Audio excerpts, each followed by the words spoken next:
Pro wellness मंत्रा के साथ आयुर्वेद की दुनिया में आपका स्वागत है। दोस्तों, आज मैं आपको अपने बनाए हुए एक ऐसे नुस्खे, एक ऐसी औषधि के बारे में बता रहा हूं जिसका इस्तेमाल करके आप इरेक्टाइल डिसफंक्शन यानी नपुंसकता को बिल्कुल दूर कर सकते हैं। जी हाँ दोस्तों, ये कामयाब नुस्खा है जो मैं अपने क्लिनिक पर पेशेंट्स को देता हूं। इस वीडियो में आपके साथ ये नुस्खा साझा करने का जो मेरा मकसद है वो ये है कि आप भी जाने ऐसी औषधियां वाकई में अवेलेबल हैं जिनसे हम बिना वियाग्रा, बिना सिल्डेनाफिल सिट्रेट की सहायता से नपुंसकता यानी इरेक्टाइल डिसफंक्शन को दूर कर सकते हैं। तो दोस्तों, ज्यादा इधर उधर की बात किए बिना मैं सीधे अपनी औषधि पे आ जाता हूं जो आज की हमारा वीडियो का टॉपिक है। इसमें आप ये 6 चीजें देख रहे हैं। मैं आपको इनके बारे में थोड़ा सा बताऊंगा, फिर बताऊंगा कैसे आप इसको खुद से भी तैयार कर सकते हैं और कैसे चाहे आप ये बना बनाया मुझसे भी मंगा सकते हैं। तो ये इसमें 3 तो हैं विदेशी जड़ी बूटियां और 3 हैं हमारी अपनी जड़ी बूटियां जिनका आयुर्वेद में अच्छे से वर्णन है। विदेशी जड़ी बूटियों को यहां पे रखने का जो तात्पर्य है और इस नुस्खे में शामिल करने का जो तात्पर्य है, दोस्तों मैं अपनी एक तरह की खोजबीन पे था कि मुझे ऐसी दवाइयों के बारे में पता लगे और मैं अपने पेशेंट्स के साथ साझा कर सकूं जो वाकई में काम करती हैं, जड़ी बूटियां हैं और हमारी निर्भरता ज्यादा से ज्यादा कम हो सके अंग्रेजी दवाइयों पर। इसी खोजबीन के तहत मैं अलग अलग जगहों पर भी गया और मैं वहां की जो लोकल पद्धतियां थी उसके बारे में मैंने कुछ नोट्स बनाए और फाइनली मैं एक सिंक्रेटिक नतीजे पर पहुंचा। तो ये देखिए आप, इसमें जो शुरू में 3 रखी हुई हैं, ये है हॉर्नी गॉटवीड नाम का प्लांट, उसकी पत्तियों का ये चूर्ण है। इसका वैज्ञानिक नाम एपिमीडियम होता है और यह नॉन PDE5 इनहिबिटर है। जी हाँ, इसके अंदर आइकारिन नाम का पदार्थ होता है जो सिल्डेनाफिल सिट्रेट की तरह काम करता है और नपुंसकता को दूर करता है। ये जो आप ये वाला चूर्ण देख रहे हैं, ये है यूरिकोमा लॉन्गिफोलिया। जी हाँ, अगर आपने नाम नहीं सुना है तो शायद आपने टोंकट एली नाम की जड़ी बूटी के बारे में सुना होगा। ये उसका चूर्ण है, ये उसकी जड़ का चूर्ण है। और 30 नंबर पे जो यहां पे रखा हुआ है ये है मैकारूट। ये भी आप अच्छे से हो सकता है जानते हो और इसका वैज्ञानिक नाम होता है लेपिडियम में ये नहीं। ये जो 2 जड़ी बूटियां हैं ये चाइना और साउथ ईस्ट एशिया, इंडोनेशिया आदि के आसपास पाई जाती हैं, हॉर्नी गॉटवीड और टोंकट एली। वहीं ये जो मैकारूट है ये पेरू के जो एंडीज पर्वतमाला है उसमें नेटिवली पाई जाती है। ये हमारी 3 अपनी भारतवर्ष की जड़ी बूटियां हैं। इसमें ये है गोखरू ट्रिब्यूलस टेरेस्ट्रिस। दूसरे नंबर पे जो आप ये देख रहे हैं ये है कोंच बीज, काली कोंच बीज मैंने इसमें लिए हुए हैं। और तीसरे नंबर पे ये है सफेद मूसली।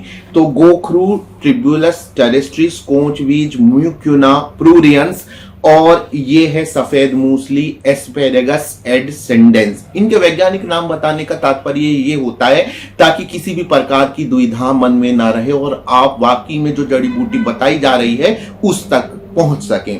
अब मैं आपको ये इरेक्टाइल डिसफंक्शन दूर करने का और हर्बल व्याग्रा बनाने का नुस्खा बताता हूं। तो दोस्तों, सबसे पहले गोखरू, काली कोंच के बीज, सफेद कोंच के बीज भी ले सकते हैं आप, कोई प्रॉब्लम नहीं है, और सफेद मूसली, इन तीनों को आपको बराबर मात्रा में लेना है। जैसे कि 25 ग्राम ले लिया आपने, 25 ग्राम आपने कोंच बीज लिया और 25 ग्राम आपने सफेद मूसली लिया, तो इस तरह 75 ग्राम्स हो गए।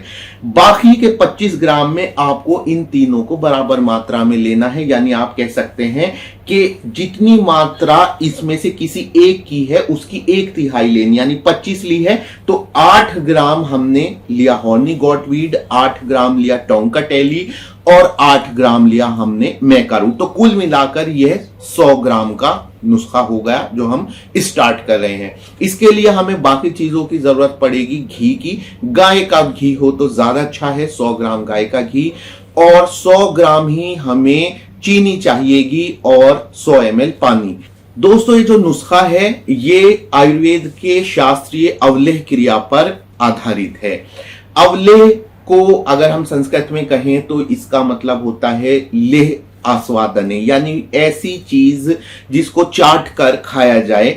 तो यहां पर हम एक सेमी सॉलिड प्रिपरेशन की बात कर रहे हैं। आयुर्वेद में अवलेह बनाने के दो तरीके हैं। एक तो कि आप उसके क्वाथ को गर्म करते जाइए और जब वो सेमी सॉलिड कंडीशन में आ जाए तो इसको हम कहेंगे कि ये उसका अवलेह है उस जड़ी बूटी का। दूसरा तरीका है गुड़ या चीनी की मदद से। तो ये इस तरह अवलेह बनाने के दो तरीके हुए और च्यवनप्राश भी अवलेह ही क्रिया है। तो यहां पे मैं थोड़ा सा उसका सिंप्लीफाइड वर्जन आपके सामने रखूंगा। अगर किसी भी दर्शक को कोई पॉइंट इसमें पूछना होगा तो वो कमेंट सेक्शन में पूछ सकता है। तो ये मैं आपको इनकी मात्रा बता चुका हूं, घी बता चुका हूं कितना लेना है, पानी और चीनी। अब दो पात्र आपको लेने हैं, दो बर्तन लेने हैं।